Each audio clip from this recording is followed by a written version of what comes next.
إذا بلغ أحدكم 40 سنة فليأخذ حذره من الله. لماذا عمر 40؟ والله عز وجل كذلك في القرآن الكريم خصص عمر 40. سبحان الله، لماذا هذا العمر بالذات؟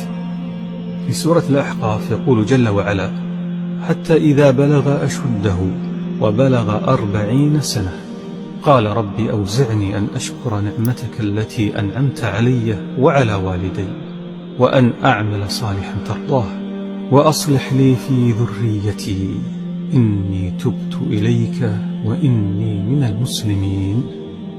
وكأن هذه الآية هي توديع للحياة، لأن ماذا بعد 40؟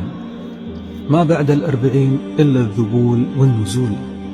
40 هي الربوة العالية التي يقف فوقها المرء ناظرا لحقيقة الدنيا بعد أن كان تائها في غياباتها وشعابها، تتضح له الرؤية. سبحان الله، في 40 الإنسان كان وقف فوق مرتفع عالي وبدأ ينظر إلى المشهد عن بعد، يرى النظرة الشمولية.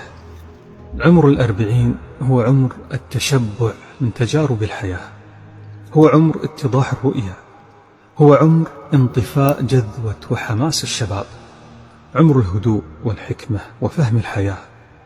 لذلك من أحياه الله إلى 40 ولم يوجه دفة سفينته إلى الله فهذا غافل مفتون لم يتعلم ولم يفهم، وأمره في خطر ورحلته إلى هاوية وهلاك مبين.